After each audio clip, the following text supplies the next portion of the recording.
I'm going to go ahead and get started now. Again, this meeting is being recorded.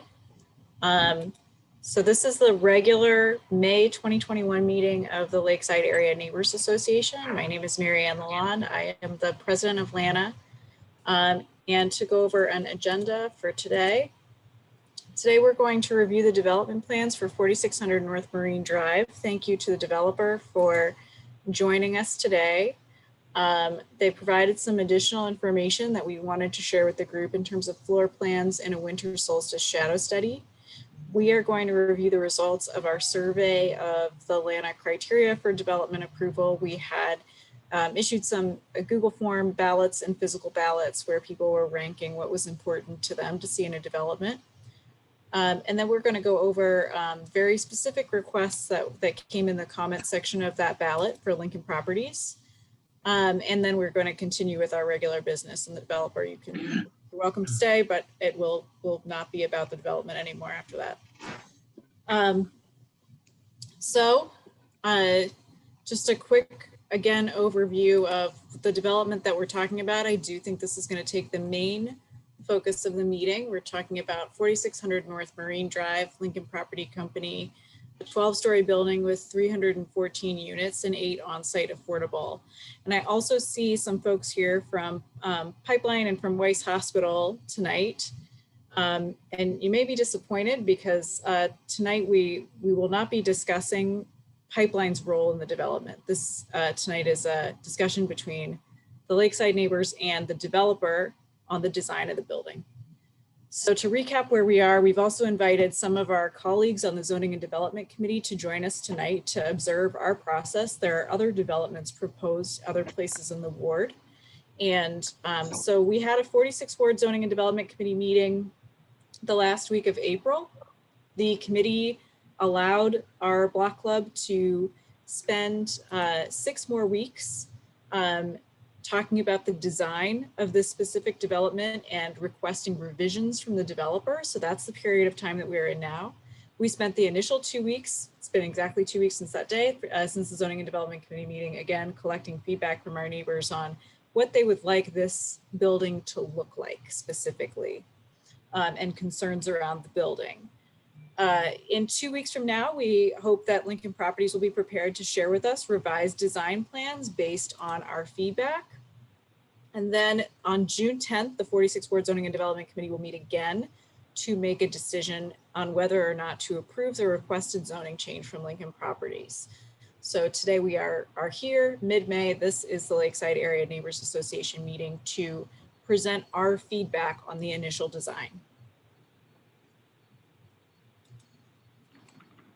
Again, want to reiterate, there are multiple issues at play with this development. One is some concerns related to the land use, related to the history of Pipeline Hospital. Today, we will not be discussing that. We discussed it extensively at the Zoning and Development Committee meeting. It remains a concern for our neighborhood association, but today we are focusing on design and structural issues only.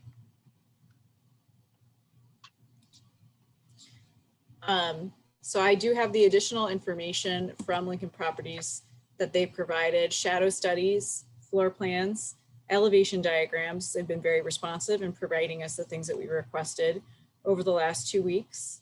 And I would like to share them with our neighbors. Feel free to provide feedback along the way. This can be an open discussion. I would like to keep the meeting to under 90 minutes if possible. So I may ask that we hold some questions at times if the discussion gets a little bit too long, but feel free, you don't need to raise your hand or anything. You can just unmute yourself or write in the chat box and I will address it. So let's get into the main renderings. For people who are not familiar with this building, this is a rendering diagram of the outside of Wilson Avenue and Clarendon. This building faces Wilson Avenue and is positioned on the surface parking lot, south facing. This is the front of the building, the primary entrance. These are images that we received before the Zoning and Development Committee meeting. So we've had these for a while. This is just a little bit of review in case anybody's joining us for the first time. We did just obtain PDFs of these floor plans. There is ground level parking that appears to be covered.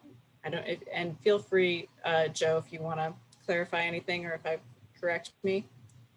And then above that, this is a typical floor plan of the residential space. It is divided between studios, 1 bedrooms, and 2 bedrooms.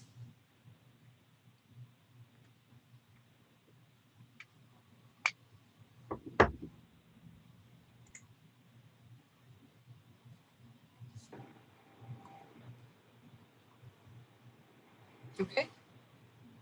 I have some comparison shadow studies to show. It's like I clicked the wrong one there. This is the spring and fall equinox at 9 a.m. The blue image is the new building, so you can see the difference of before the building is there and after. And I can also scroll through, the Lincoln Properties provided us a variety of shadow studies at all times of the year. So we do have those to share. They are posted on the LANA website as well. And for those who live in 811 Eastwood, this is your building over here and over here.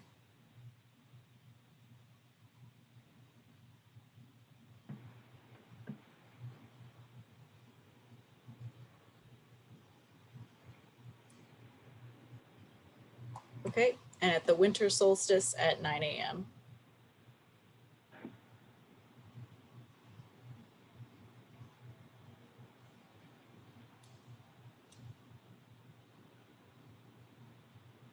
I do, Melissa, I do have shadow studies for different times of day. So if I will stop sharing for a second, I can pull up the full shadow study document.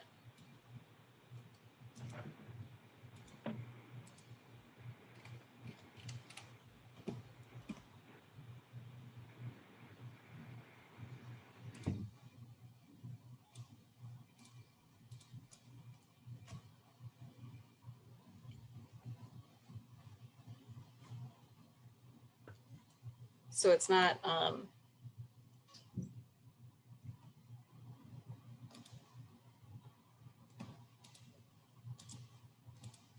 it's not quite as easy to see scrolling through different pages, but we have received 9 a.m. is the most dramatic impact, which is why I am showing that one in the PowerPoint. Since it is an east-facing area. But we also do have the same summer solstice at noon, before, after, and at 3 p.m.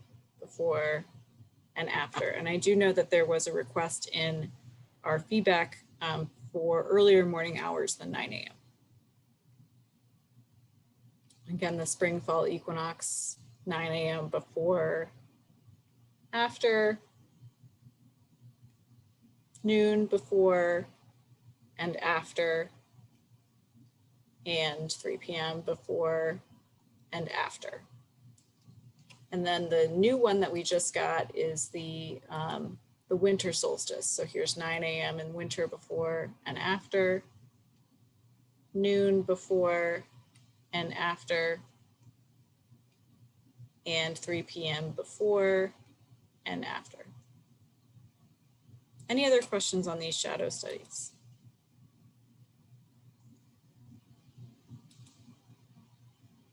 Marianne, could you please go back 2 slides? I think winter solstice, 9 a.m. Yep.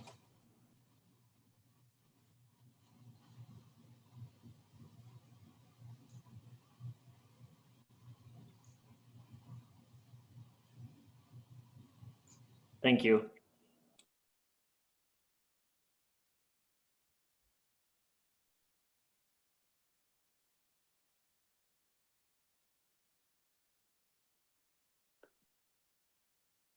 And the other thing that Lincoln Properties provided us was a diagram of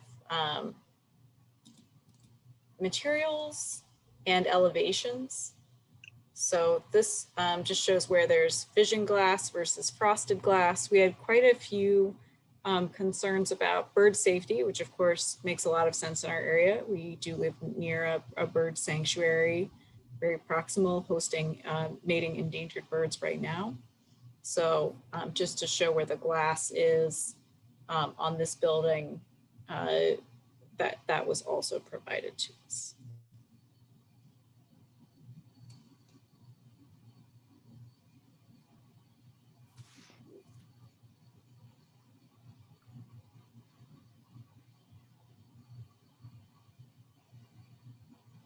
Okay, if there are no other questions on this, or unless the developer wants to add something, a comment on the current plans, then I can go into the feedback. Yeah, Marianne, this is Joe Segoviano with Lincoln. First of all, thank you for having us this evening. We appreciate it. Thanks to everyone at LANA for giving us this opportunity. We have Joe Valario and Bob Weber with us this evening from Valario, DeWalt and Train, our architects. And they're obviously ready, willing, and able to answer any questions you may have. So with that, we can get right into it. Yeah, Joe, let me just make sure everyone is aware of this, is that we first began meeting with Department of Planning and Development in January of 2020. We have had numerous meetings with them, with other neighborhood groups, with the aldermen. The design has evolved over time, and the design really reflects what we think is a consensus, especially with Department of Planning and Development, on what the building should look like. Hey, Joe, could you maybe address the changes specifically on Wilson? Yeah, I mean,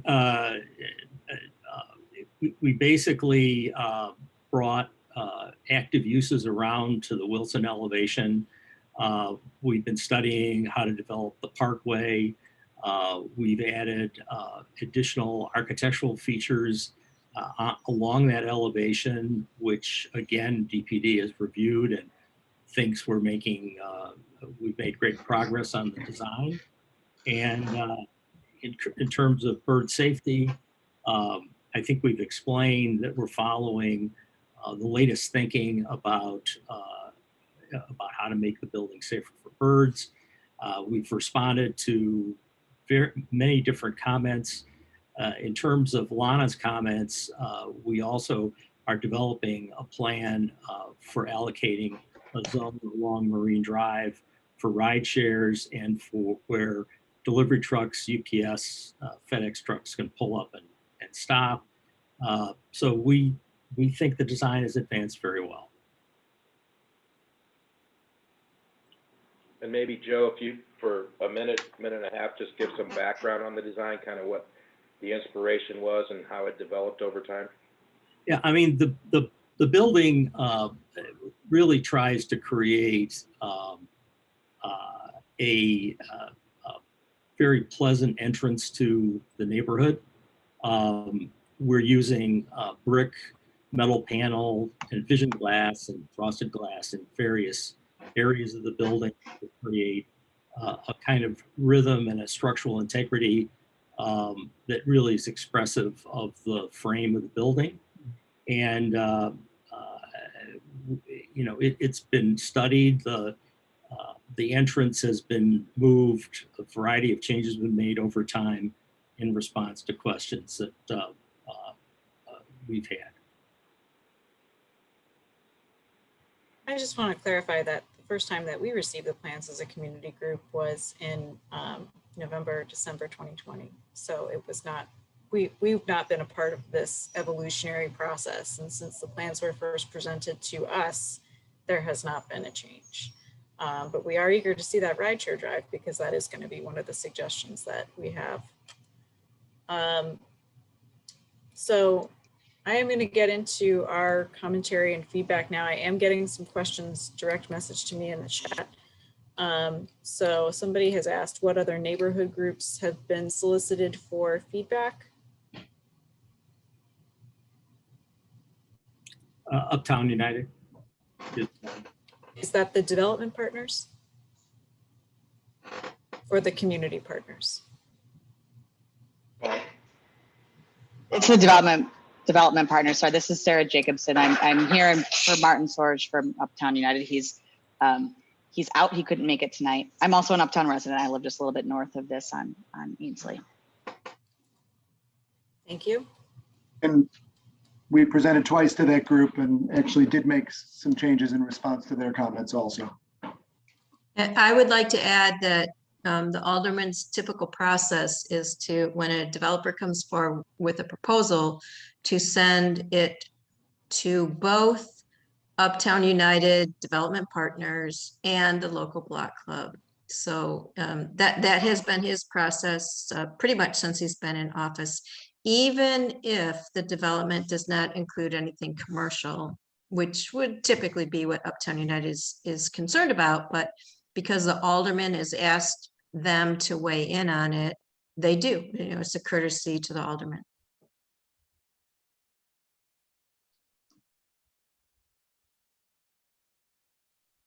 I'm getting some clarification questions about the windows right now. UV, the person would like to know if these are UV patterned windows, and what kind of bird safe glass. Will there be any safety screen for the windows so risk of bird death is decreased? Well, the facade of the building is only about 40% glass. That's within the range of what's recommended to discourage birds from hitting the glass. We do have the lobby area, which is very glassy, and we're using bird safe glass in that location in order to alleviate that problem. And by the way, that's something that I've said multiple times at the LANA meetings. Bird safe glass is a very general term. I know there's a lot of different technology that can be used to prevent bird collisions. Mm-hmm. So I think this question is specifically about physical netting and not about the dot pattern that can be used over the surface of the glass. I've never seen physical netting used to protect birds from hitting a building. If that's a technique that has been used, it surprises me. Somebody is asking about the participation in the Lights Out program, which I'm not sure what that is.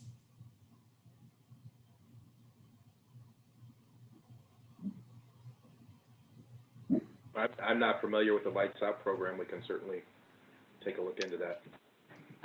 The Lights Out program, from what I understand, is several buildings in the city of Chicago during migration, so in spring and fall, will turn off a lot of their lights, especially like the downtown high rises. So I'm not sure how condo buildings do that because, you know, unit owners would have their lights on. But I know that it's like a big project that the city is well known for. It's been a few years now that they've been doing that just to protect the birds because there's so many collisions with the glass buildings that are well lit at night. The birds can't see the glass and they just, you know, we lose thousands upon thousands of birds every year during the migration season. So that's what that is. But definitely, yeah, look into that and see how, you know, a condo building with a lot of glass would be impacted by that. Okay, great, thank you. And please know that we've just been burned by developers before, because I know there's a value engineering process that comes after this, and bird safety features that were promised in other areas were value engineered out. This is a very high priority for us. So some assurance that that's not going to happen would be beneficial. Go ahead, Cindy, ask your question. Oh yeah, thank you. So my question is just a question. It's not a request or definitely not a mandate, but years ago, probably 20 years ago, the city started introducing peregrine falcons to mid-rise and high-rise lakefront buildings, primarily residential, but in our neighborhood, the Uptown Theater, so that because the peregrines normally nest on cliffs, rocky cliffs. So there was and it was an endangered species at the time. So they began introducing these hack boxes wherever they could, which would, represent these sort of ledges where the peregrines would make a nest and have their hatchlings. And their primary food is pigeons, which was like sort of a win-win, like introduce these in the cities and reduce your pigeon population. And so in our neighborhood, that happened on the rear side of the boarded up Uptown Theater.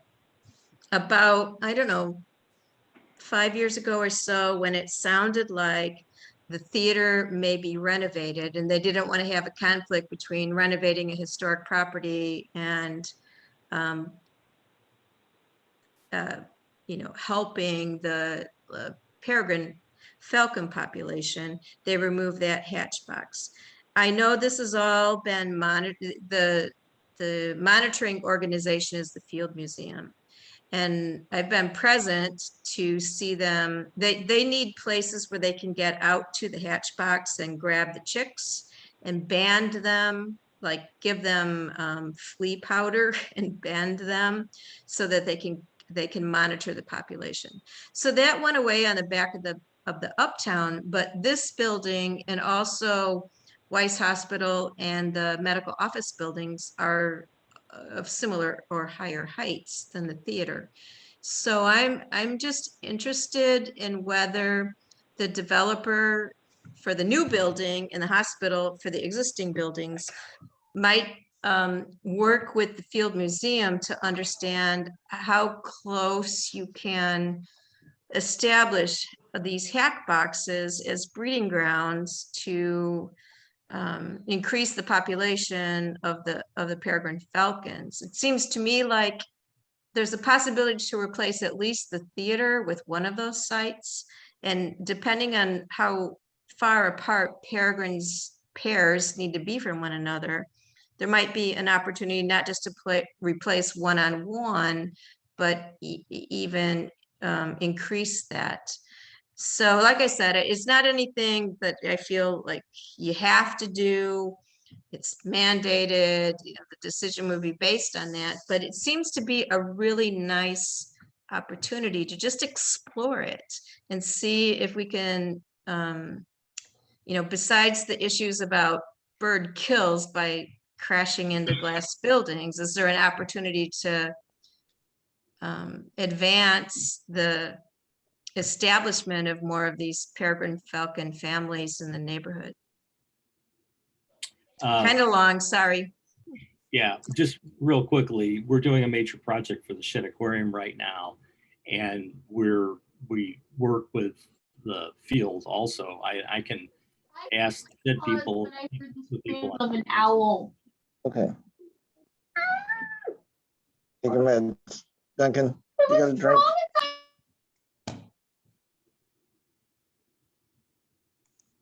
Okay. Yeah, I think Cindy, to close that, I think Joe's still there. We'll certainly look into it. We do have activity on a portion of the roof, but I think that is something that we can certainly look into and at least educate ourselves on it.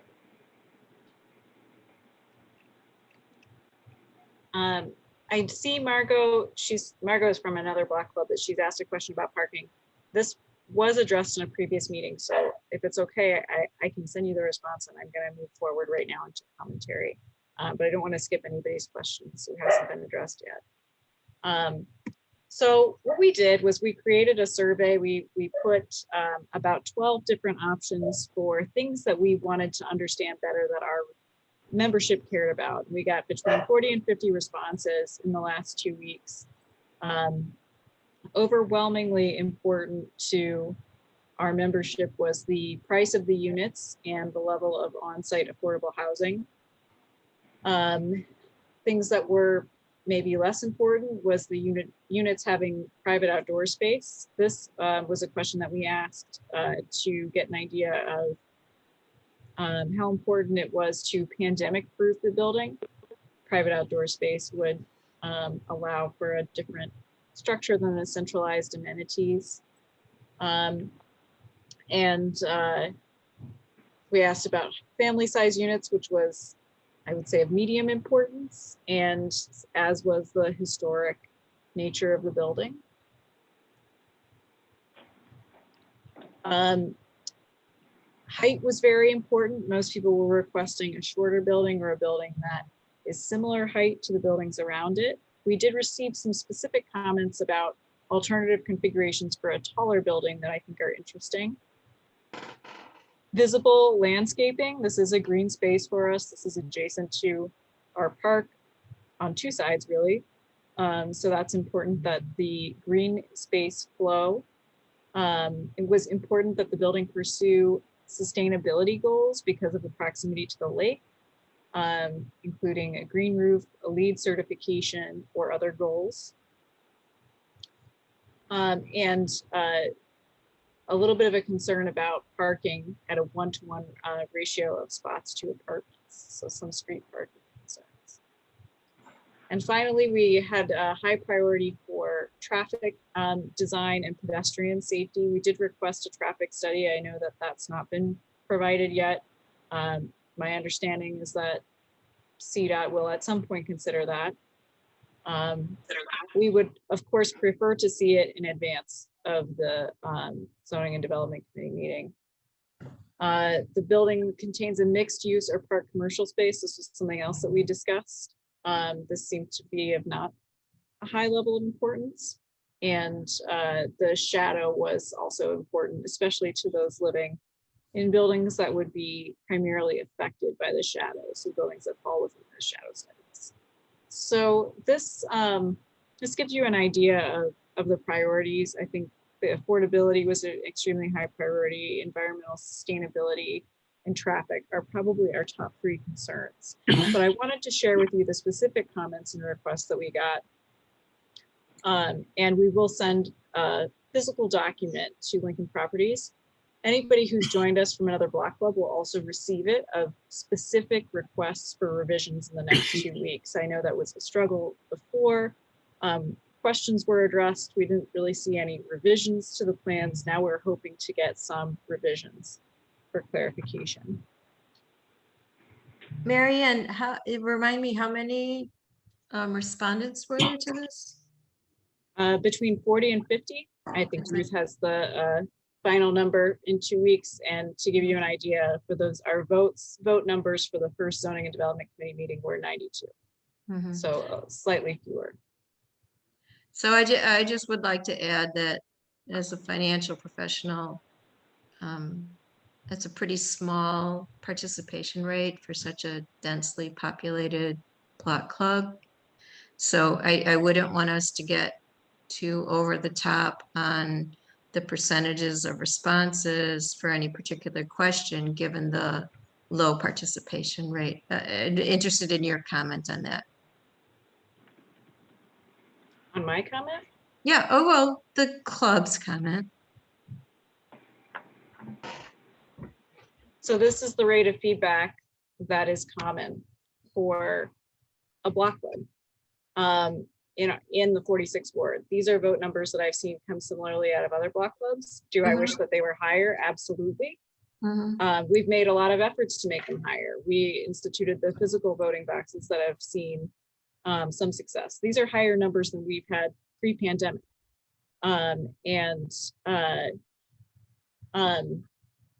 Is it a substantial fraction of the neighborhood? No, neither is the 46 Ward Zoning and Development Committee. That's 40 people out of 50,000 people in the ward. And I'm not sure that all of the representatives of that committee are being responsible and going back and trying to pull their areas in the same way that we are, which, as you've mentioned before, has limited feedback.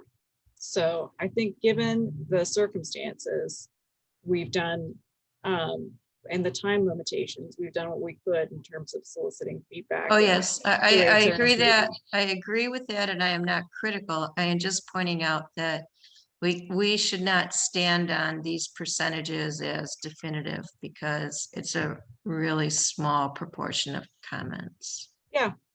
Well, I think Just keep it in mind. we should consider our entire community feedback process. Mhm, yeah, I agree. So I see a question from Chris and from Milani in the chat box. And I want to address them, and then I'm going to get into this, the shape and height comments. So Chris is asking, are you planning to follow the old ARO or the new ARO that will be established in October? We will be following the current ARO. And Milani asks, how many people have so far participated in discussing the development outside the block code? I think that's more of a statement of encouragement than a question. I think, you know, we all have kind of a responsibility here. We have the privilege of attending a Zoom meeting on weeknight. Not everybody has this availability, so we all have a responsibility to share with our neighbors and solicit feedback. So for shape and height, we received comments on building a shorter building. We received one comment on building a much larger building to build density, but some comments on shape and height that were common was this idea of a step-shaped building to allow further light penetration and like a tiered shape. And we even got somebody who sent us a drawing of the shape. So I'm going to go ahead and click to that. We did have more than one comment that described the shape of the building as a Lego block or an ice cube tray. This was the requested shape or the proposed shape that we saw some people request. This would allow, it would prevent a wind tunnel, which is something that we've seen with a recent development at 811 Agatite, that did create a wind tunnel in that intersection. So it does make it more difficult for pedestrian traffic to have the two tall buildings adjacent to each other.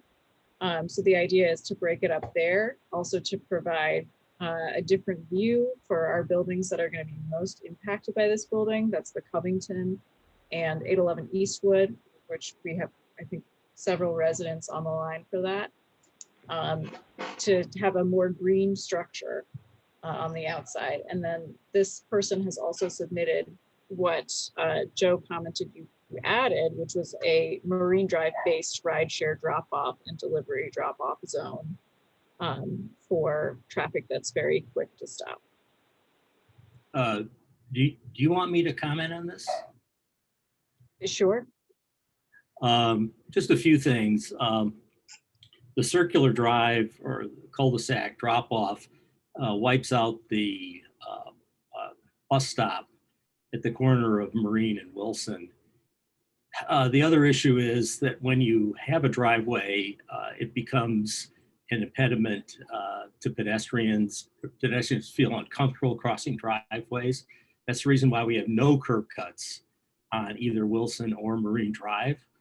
The step shape of the building creates a situation where every time the building steps down, you need to add a staircase because every floor has to have two exits.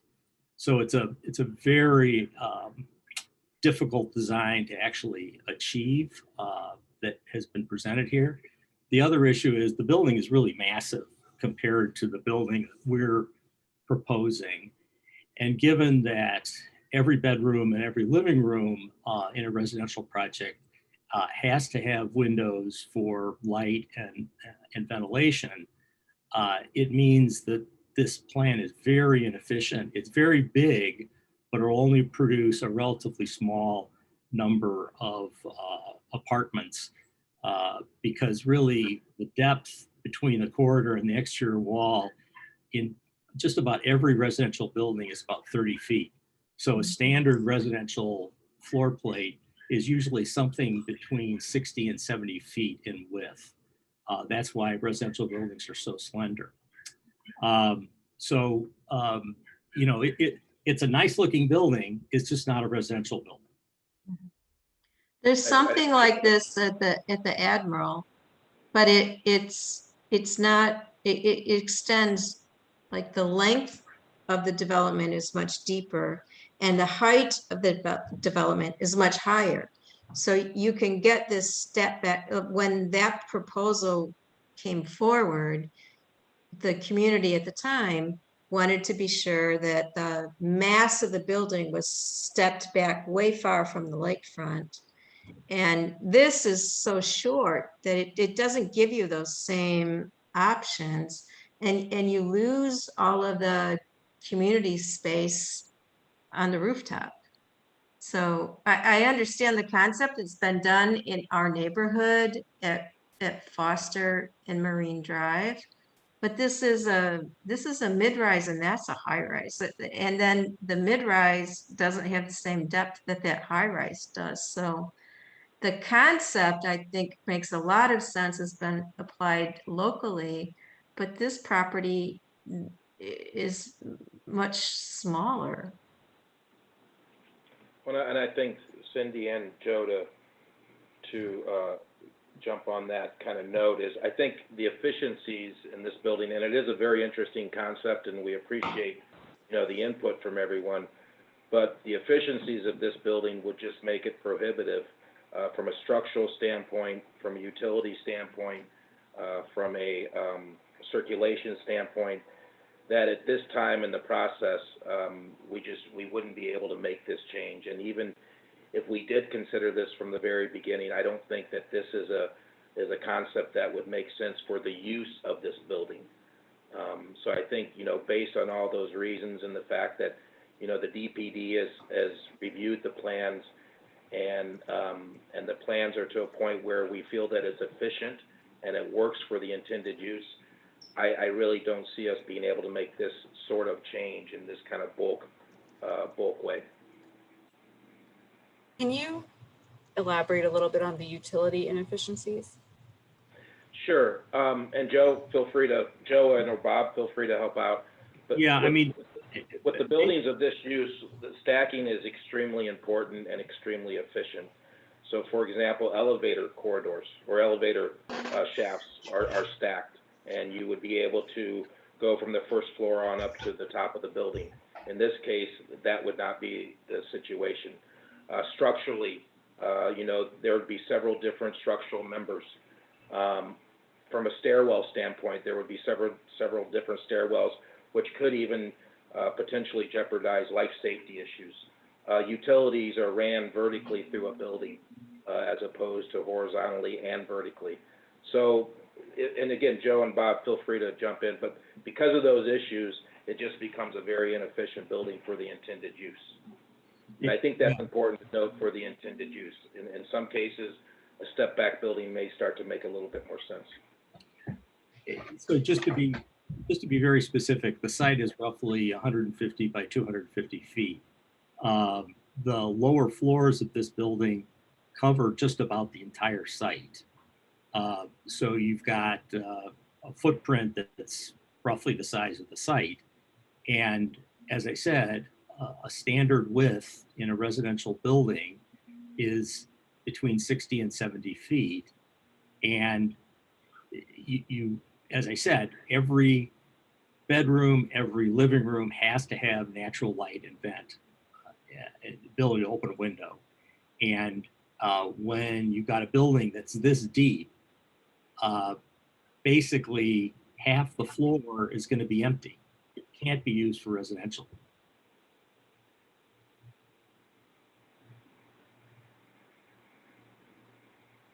So I want to make sure that we're getting through all the comments, and I see that we're getting close to 8 o'clock. So let me just go back and make sure that I've covered everything on shapes before we move forward. And I do see some additional questions in the chat.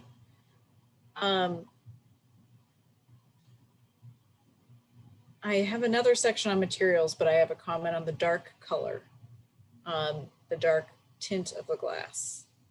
So is there any comment like that? And would you consider a different shape than the shape that exists now?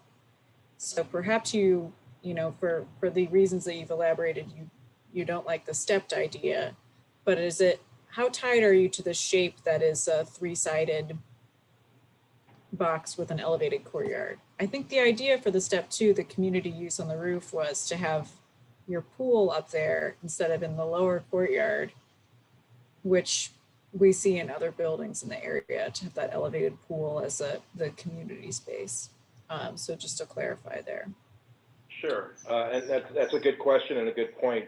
The massing of the building, I feel that, it works. It works for the intended use. We've eliminated a couple of floors already based on some reviews. So we think that the massing really makes sense for that site. And it's an interesting site because you have 4 sides. Typically, you may have 2 or 3 sides that are exposed and one side's kind of the back. So we do think that the massing and the shape of the building works. The color, I think, we'd certainly like to hear some more input from you and the group on the color, and see what your thoughts are, and see if that's something that we couldn't go back and take a look at.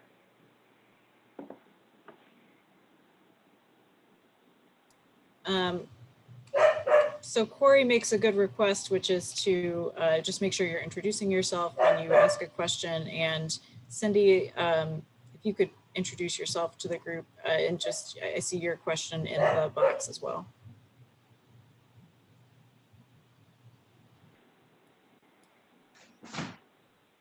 Sorry, I stepped away. Marianne, tell me again. Sorry. Ask me again. So Corey has asked if everybody asking a question can just quickly introduce themselves. And I see your question about the changes DPD requested and were incorporated prior. Yes. So go ahead and ask that. As introduction, I live on the same block as the hospital. And I'm a 30-year resident living here. And as far as the question, I'm just interested in the the developer's response. To DPD or? Yeah, so I know that you bring these proposals forward first to the alderman, then the alderman sends you to DPD because he has to, and then at some point he sends you to the community groups, and the proposal changes a lot between what you started with and what DPD asks for, and it won't go forward without DPT's approval. Like, we can make suggestions, but DPD makes demands. And so I'm curious about like what they asked you to change. Yes, when we first met with DPD, and this was— Sorry to interrupt you, Joe. Could you put up the plans maybe, and you could illustrate sort of how you changed the plan in response to their comments with some specificity? Paul, yeah, let me, why don't we, Marianne, can you get the typical residential plan up? Or I have the plans and I could share my screen. Go ahead, Robert. Okay.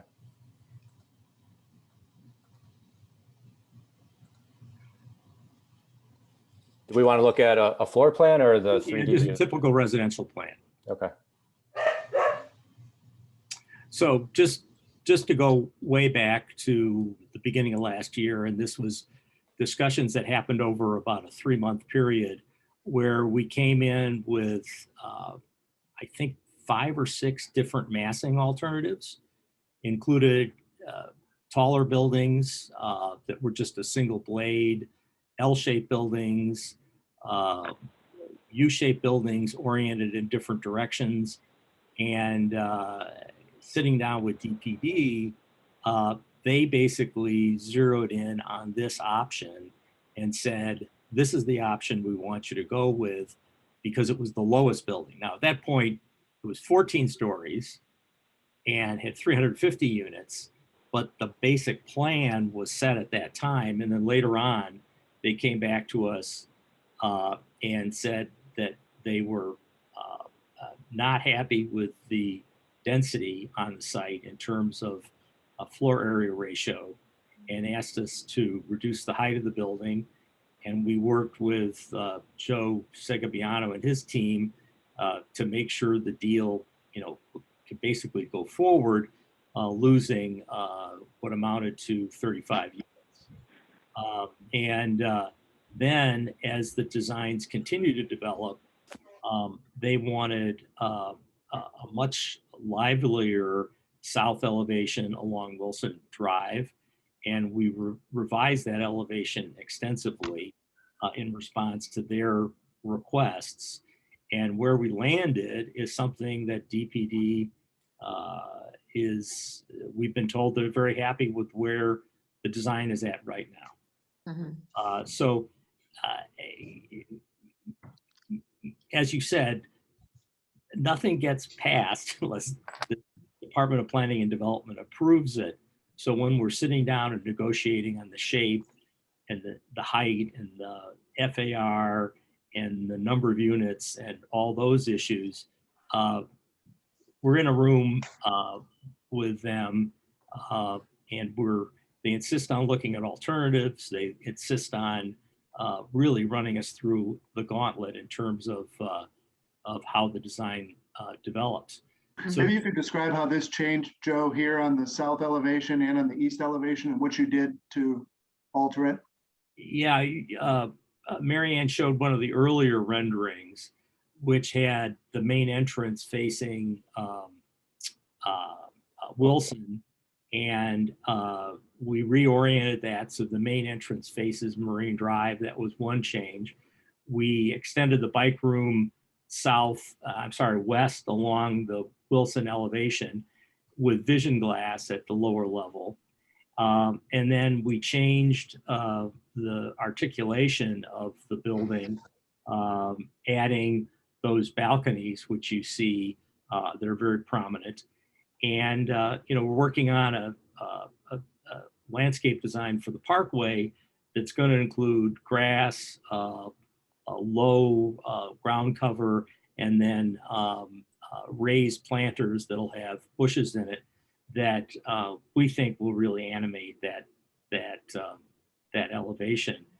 Again, all of this is being done with continued discussions with Department of Planning and Development. And so from my prior experiences, I understand that DPD prevails in these discussions from ideation until now. Like there's this whole give and take that goes on back and forth based on the city's perspective on development. And now in our neighborhood, the Block Club gets to come along, and then later the whole ward zoning and development committee gets to come along. But a lot of it has already been, I would not say negotiated, but more dictated, or somewhere in between the developer and the city and what the city wants to see. And so we're coming along on, I would suggest, on the margins. Like we're not in the position to talk about height or orientation, or maybe there's finishes, and as Uptown United said, there are like landscaping. If Uptown United had issues about like the pediment and like the basic entrances to the building, they would have suggested those. Typically the Block Club wouldn't.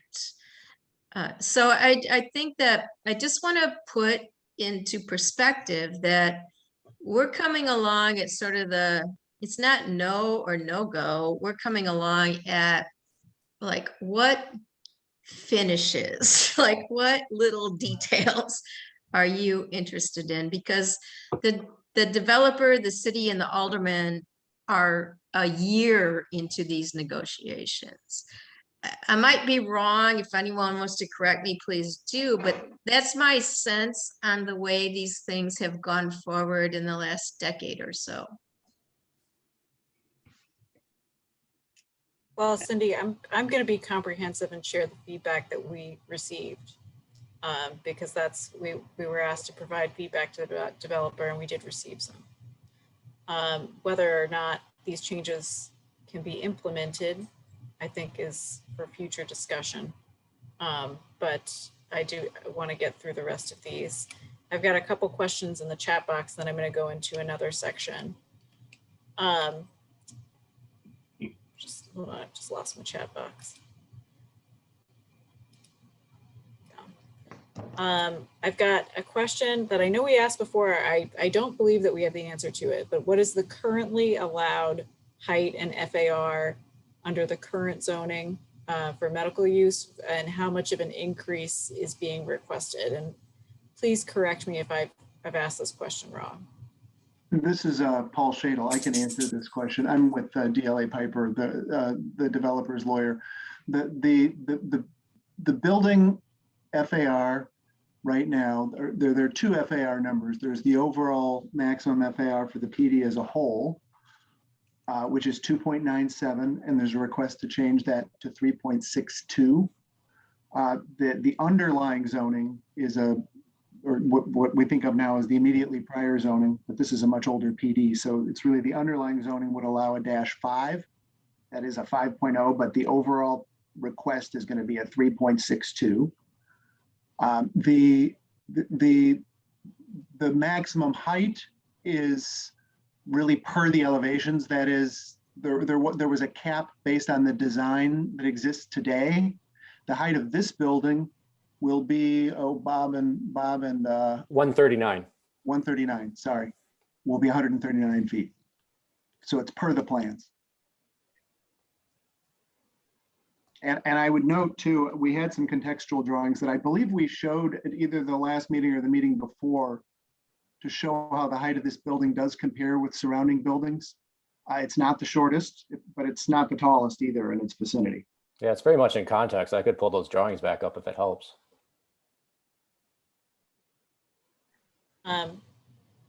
Feel free in the meantime. I'm sorry, there was one other thing that was, I think I want to make sure I said this right, that the existing is 2.97 FAR over the site as a whole, and the proposed is 3.62.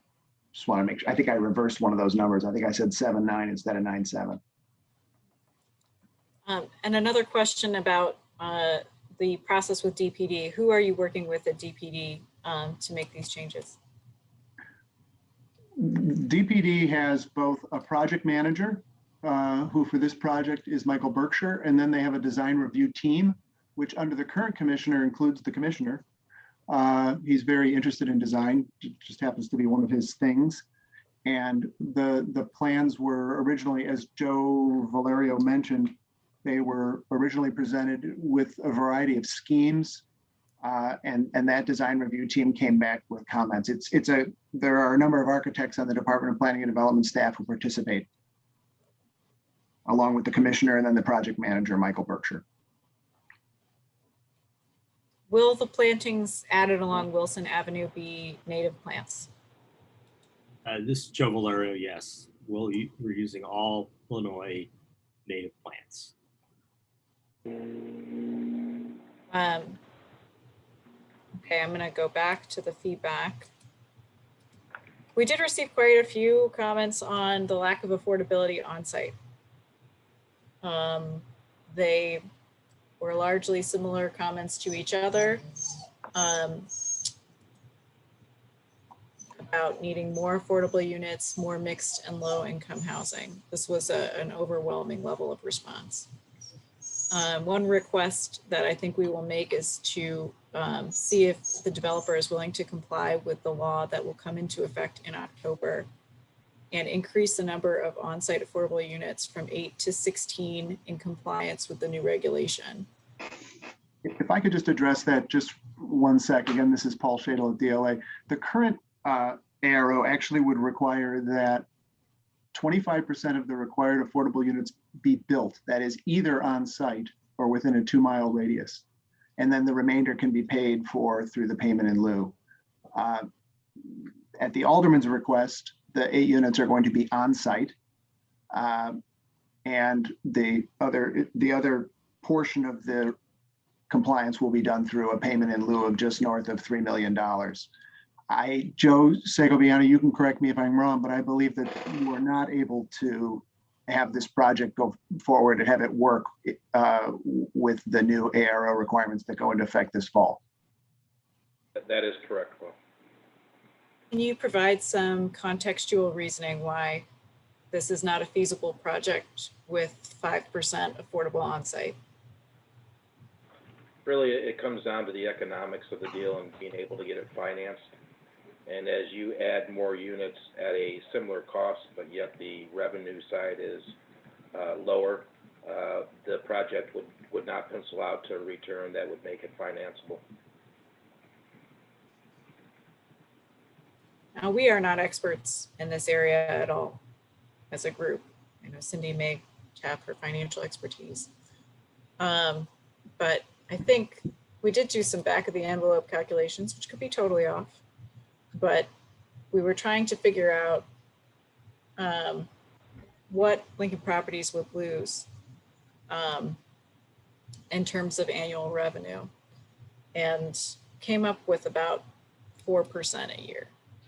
And I did not personally build the spreadsheet, so I can draw on who did to answer additional questions. But the way that we see it is that we are losing affordable units in our area if they're not built on site. It's a net loss to us. We understand that in lieu of fee is going to stay local, and we value that, but because Sarah Circle's funding is guaranteed, regardless of the advancement of this development, we see any reduction in the on-site affordable as a net loss.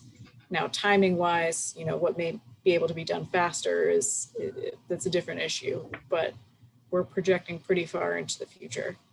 And that was just the general consensus. So I'm just sharing that commentary. Marianne, who prepared this financial analysis? Hey Cindy, this is Ruth. I just did formulas in Excel of how many units there are, how much they are per month rent, summed them up. Just some basic Excel formulas to build this spreadsheet. Include the cost to build, which from what Correct. I understand is higher for affordable than market rate for some reason. Mm-hmm.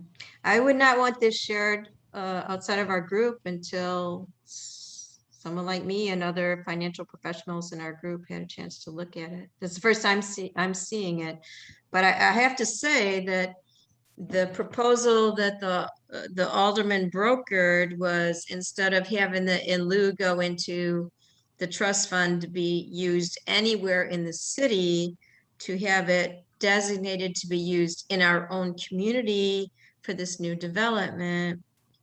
And it's across the street from my house. I'm not opposed to having that happen. So I think we're ahead of our skis on this as a group, particularly since I'm just seeing it for the first time tonight and would want to weigh in on it.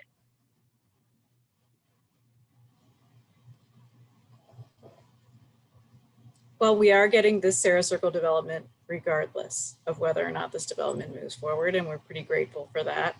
Again, it's the speed of the financing. The financing is guaranteed. I'm going to move forward into another section right now. So this is a traffic section. And I did get a request for traffic study. And ideally in advance of the zoning change, traffic study that would depict the future configuration of Lakeshore Drive, which does not have a Wilson on-off exit ramp, and the existing configuration of Lakeshore Drive. So different traffic inputs. And I see a comment that says that the Zoning and Development Committee has also requested a traffic study. That's true. I spoke with the Zoning and Development traffic expert, and he did request these two different versions of a traffic study. And some concern about parking. Because of the low income nature of our area, we do not have the sticker zone on our streets. That would be cost prohibitive for some of our neighbors to have that designation of the residential zoned parking. So it does not require the city, it requires, of course, the city sticker, but it doesn't require the numerical permit. So I think there's some concern about bringing in a ratio of reduced parking for people who park on the street. Sound absorption on the outside of the building to ensure ambulance noises are not amplified was another comment that I thought was interesting and something that I personally had not considered before. So I'll let the developer react to traffic now. Sure. We are in the process of developing our traffic study. When we have a hone in on the timing of that, we will certainly let everyone know. It will be required as part of the DPD process. And in fact, CDOT will need to review that and sign off on that before it goes on to the Plan Commission. So we are working on that as we speak.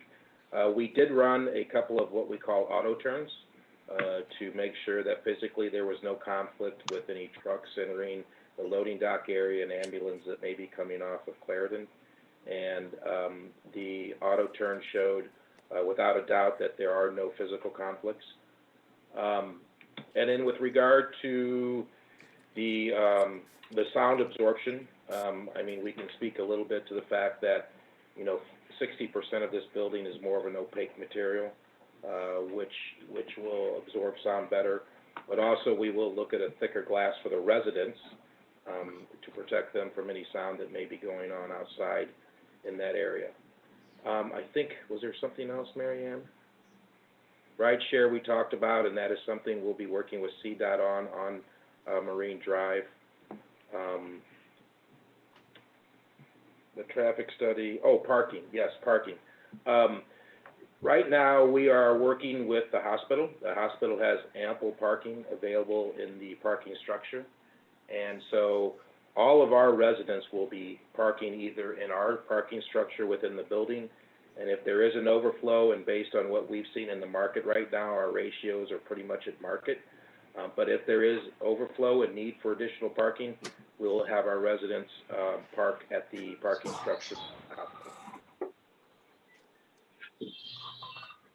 I could just add one thing to that too, which is that at a location like this, and our traffic engineer could, I think, corroborate this, the city prefers ratios below 1-to-1, pretty substantially below 1-to-1. And that's really the trend in their design review, especially in locations that are served by either express bus service or CTA rail nearby.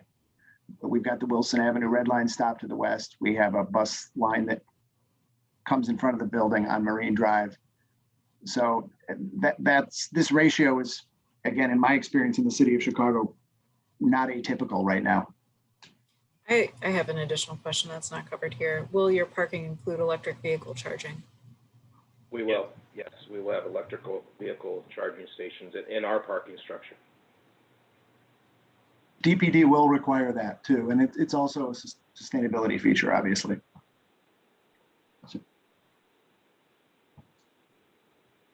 So sustainability is the next section of comments. Again, there's assurances that we're looking for on bird safety to make sure that during the minor revisions that you go through with DPD, that this isn't value engineered out. It's very important to us. We want to guarantee priority of this.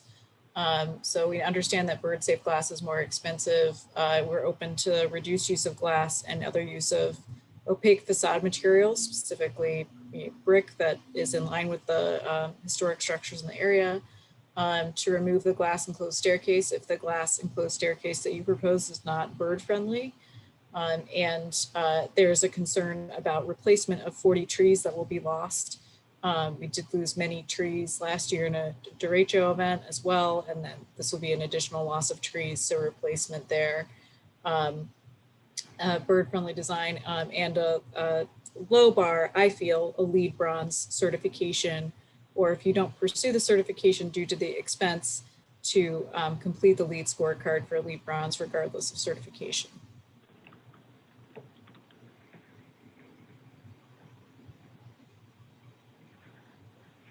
And Marianne, if you're looking for a response, I can tell you that especially from the tree front, We are looking at the trees right now, and every tree that we can save, we will take the steps to save those unless they're in poor condition.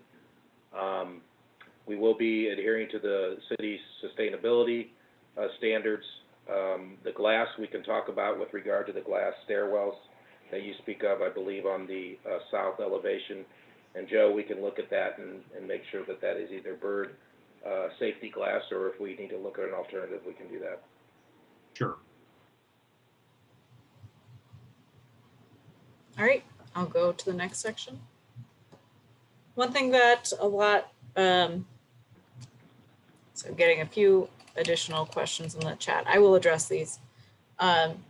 Another section that I added was, we got feedback from all different areas, but some was about an extension to the community to include some community benefits in your proposal.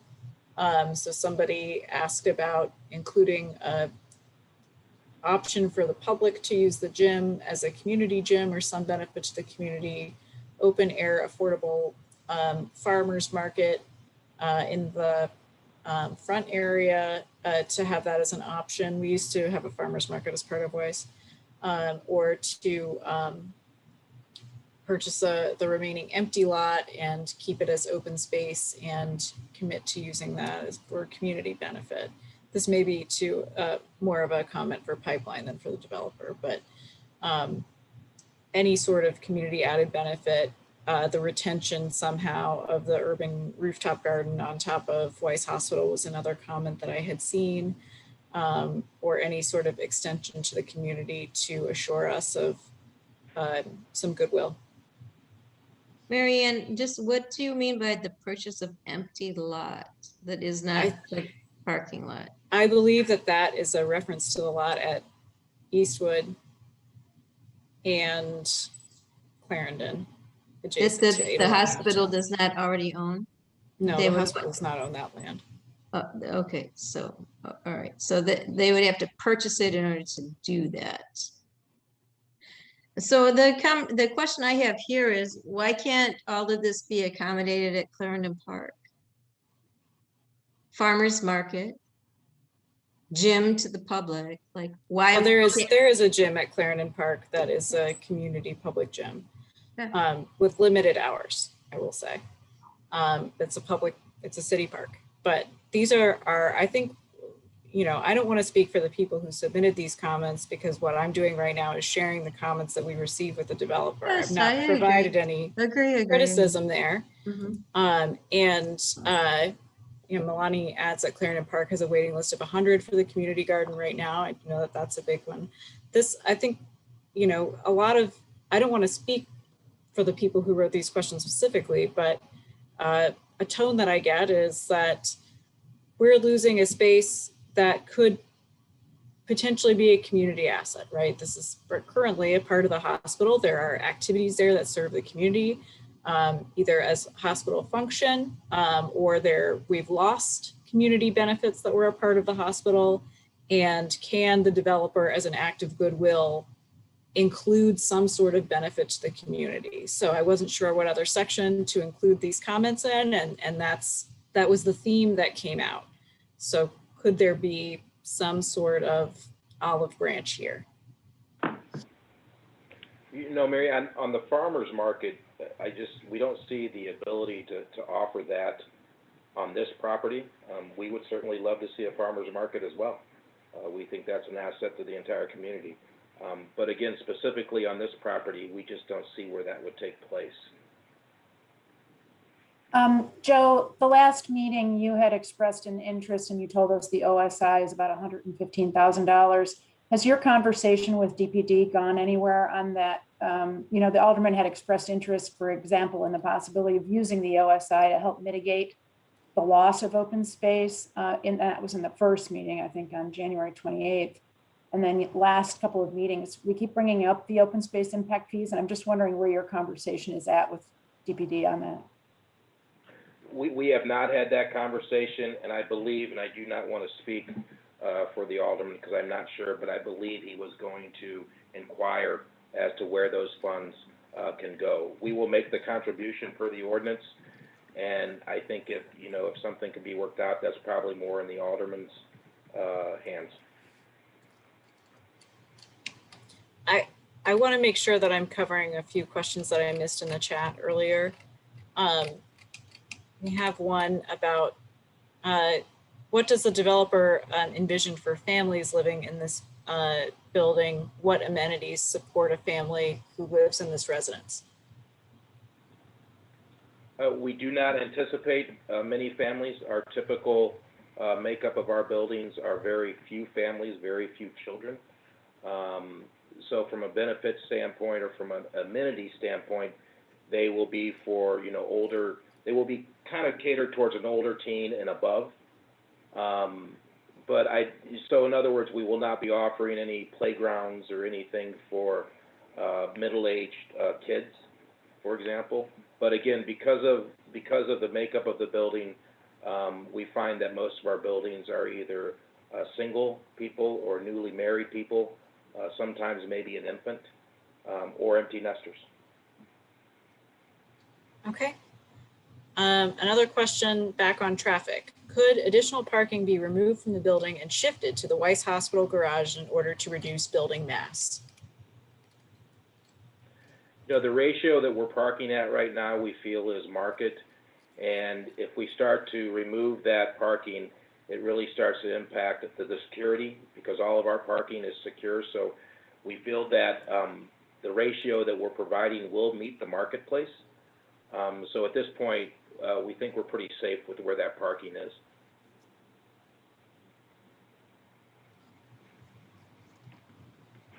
Okay, I will move to the next section. So this is for the materials and the construction.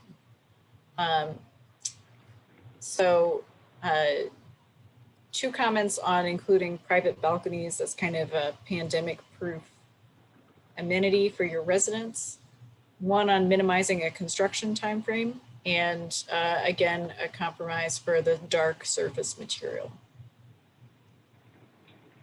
We will be providing balconies on a portion of the units. We find that even in the pandemic age that there are some people that certainly require them, but other people actually prefer not to have them. So there will be a mix of balconies and no balconies. As far as the construction time frame, it is certainly in everyone's best interest to have this constructed as efficiently and as quick as possible. So we will be doing everything we can to make sure that the construction time frame is compressed as much as possible. Do you have a prospective time frame? Can you make a range of month estimate for us? We can. Right now, we're estimating between 20 and 24 months of actual construction from the time we would break ground to the time the construction fencing would be removed, any street markings would be removed, things of that sort. I think, oh, and the last one, Marianne, I apologize, the color. Again, I'll reiterate that, that is something that we certainly would be interested in getting feedback from the group on. And, we would certainly take a look at that pretty quickly and to see if there are any opportunities there. Okay. Again, I had a couple of requests, and I think we brought this up when we were showing the shadow studies at the beginning of the meeting, but for shadow studies prior to 9 a.m. And a question about natural light blockage, so not related to shadow, to the rest of the buildings. And this person has also provided some additional context. So one of our condo-owned buildings that's across 811 Eastwood, this is a property tax generating building owned by residents. This is their roof deck. It's one of their bigger amenities. And this is a view from the top of their roof deck, which shows the space where your building would go. So this person wanted me to share that with you.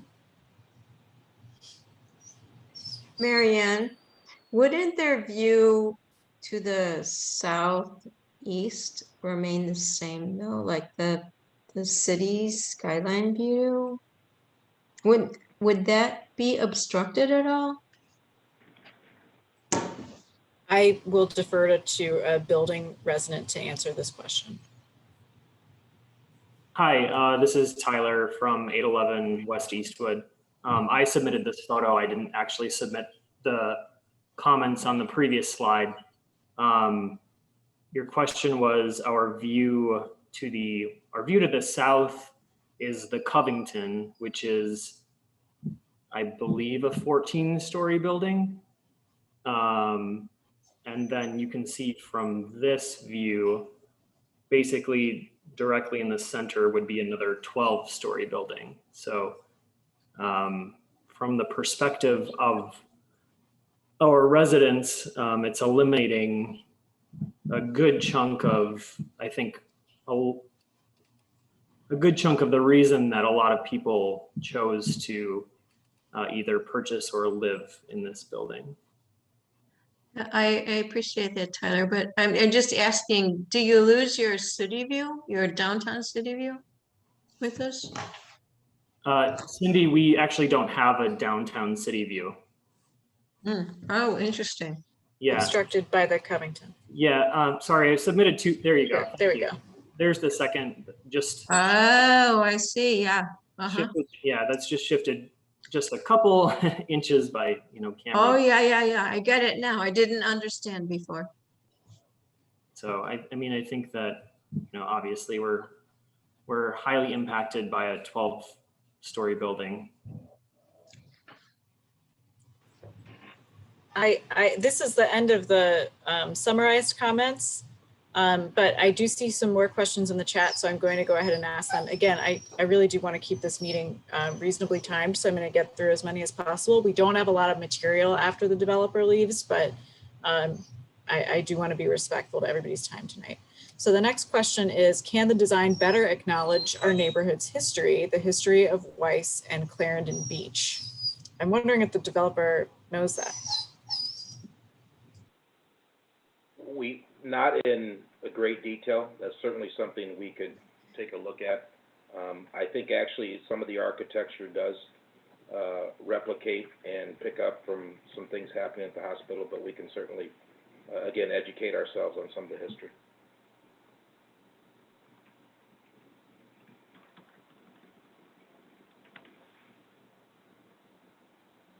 We may be able to provide some more specific suggestions on how you could acknowledge the history of Clarendon Beach.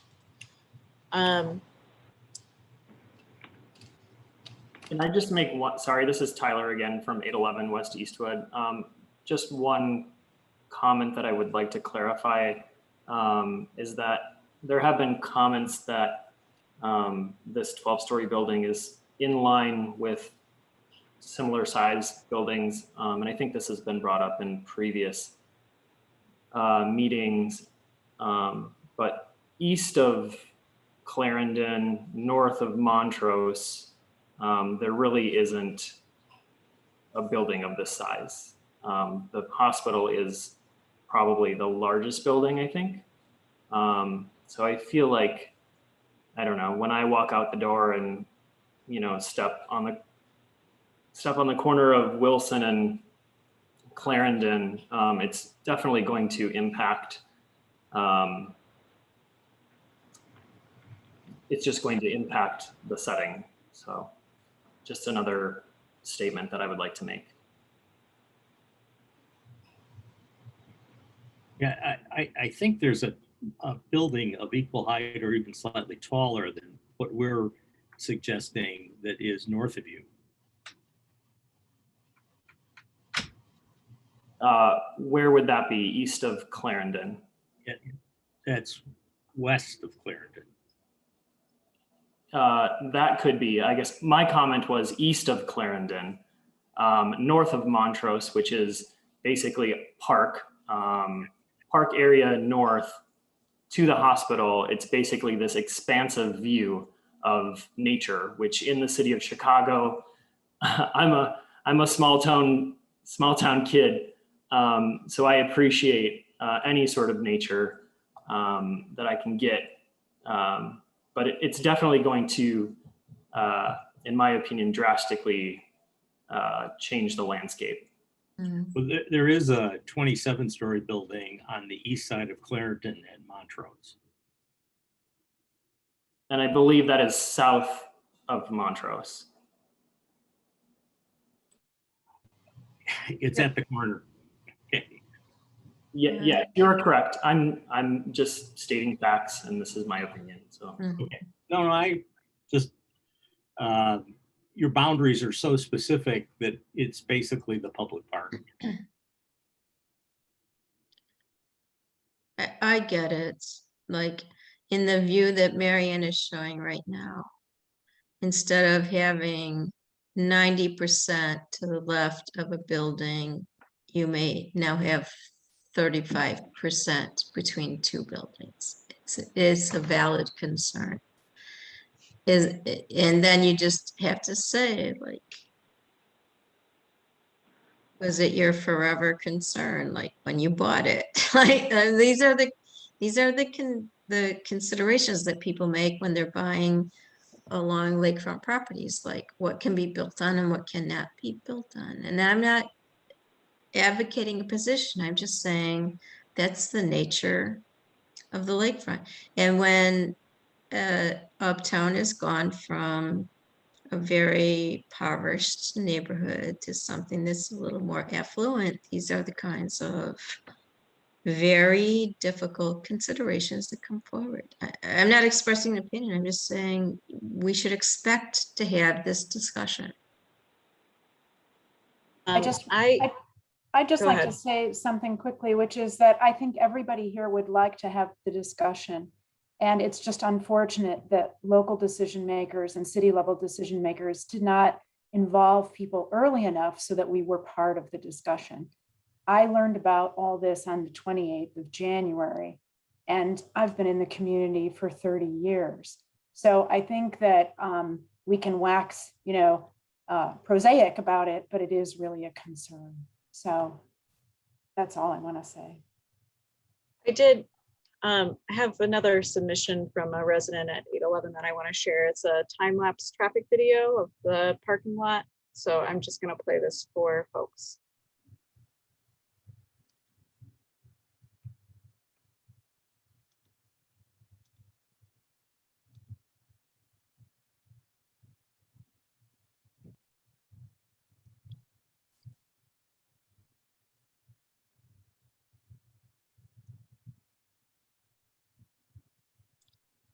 I'm not quite sure I can understand what this means.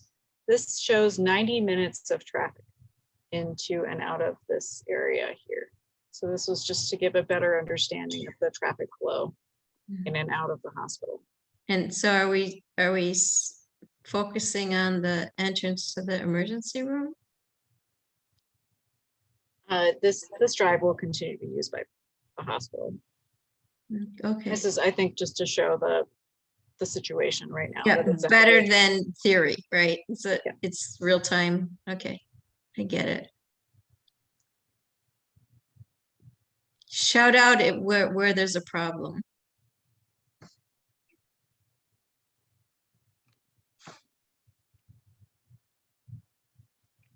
And Melissa, did you have any more comments on that? Sorry, I'm just scrolling through the chat.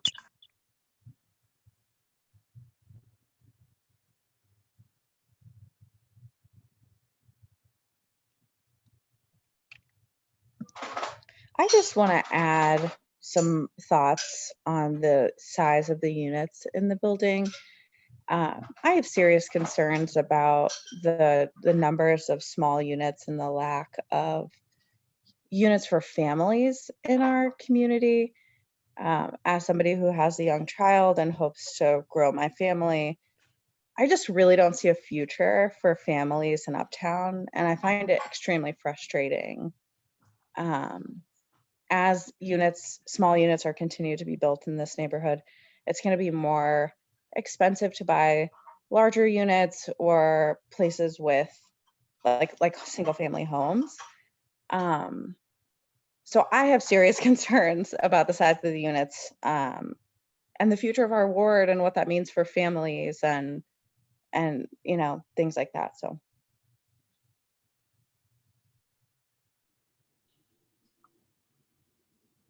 Thank you.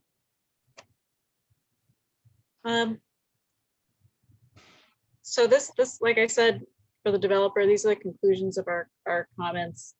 This was a summary that I made of just the requests that I felt happened more than once a lot in the feedback, but we will send you a physical document with a full comprehensive summary and specific requests to address over the next 2 weeks. We are abiding by the timeline that the Zoning and Development Committee has set for us. But the different envelope shape, the step shape was something that came up a lot, the bird safety, increased affordability, and the traffic changes were common feedback from multiple people. But I think you are maybe starting to get a better understanding of our perspective now. I understand that this was a complicated development because of the issues of the hospital ownership, in addition to what we would call a more typical development process that's more of a negotiation between the neighborhood and the developer. So thank you for accommodating that. We are grateful for your time tonight. This is the conclusion of the development portion. I'll ask one more time if anybody has any last minute questions to put them in the chat box, and otherwise I will move on to conclude our meeting with regular neighborhood business. And thank you also to our neighbors from other block clubs that came to share in our process tonight. Thank you, Mary Ann. We do appreciate the time and we appreciate the feedback and the input. It does not fall on deaf ears. Just in parting, I do want to say that we will look into the OSI contribution, and let us check into that so that we can give you guys an update on that. So thank you all. Thanks everyone for their time this evening. We do appreciate it. Great, thank you.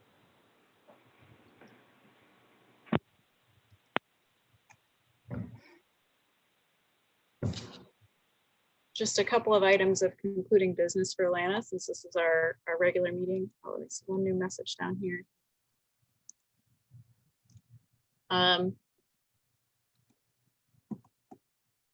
So in this hectic development process, we didn't have our regular clean and green, which we were hoping to restart this year, but I just wanted to give a little shout out to Lisa's daughters who led a litter lift for us last during Earth Day. It was their idea. So this is, I think, to Chelsea's point, a really great example of that this is a great place to raise a family, and these girls live on Lakeside. Upcoming events in the neighborhood. This is Asian American Pacific Islander Month. So there's a celebration on Argyle on May 29th that Uptown United is running, and just to highlight a couple of other Asian American events this month. The VAI is hosting a summer youth fundraiser at Chipotle. So if you're going to get Chipotle anyway, it's a great day to do it, to support VAI.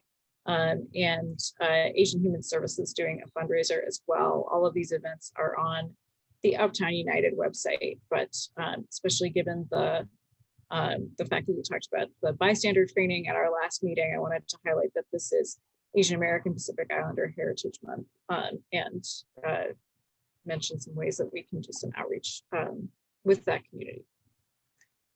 A few years ago at our block party, we had Cindy Houston do a little yoga exercise with us, and that was a fun activity for us. So she's doing a community yoga, choose your own donation, 2 days from now, Saturday, 10 a.m., mindful vinyasa in the empty lot at Irving and Sheridan, 4009 Sheridan. So it's free or choose your own donation to attend. And one last thing I have is that we are not the only block club tabling and development right now. We've been invited graciously to attend a town hall for the Immaculata development with the Buena Park Neighbors Association. They are having a Zoom meeting on Tuesday at 7 p.m. with their developer. So just like we've opened up our meeting to other block clubs, they've opened theirs up to us, and we're welcome to attend and learn more about that as well. That concludes the LANA meeting for May. I will leave the room open for a few minutes for any open discussion or any additional commentary that folks have, but I will stop the recording now. And thank you very much for your attendance, your hard work. It was a very limited timeline for us to come back after the zoning meeting and do another 2-week vote. And I feel like, it was only made possible because there were a lot of people contributing to this effort. So thanks all. So Mary Ann,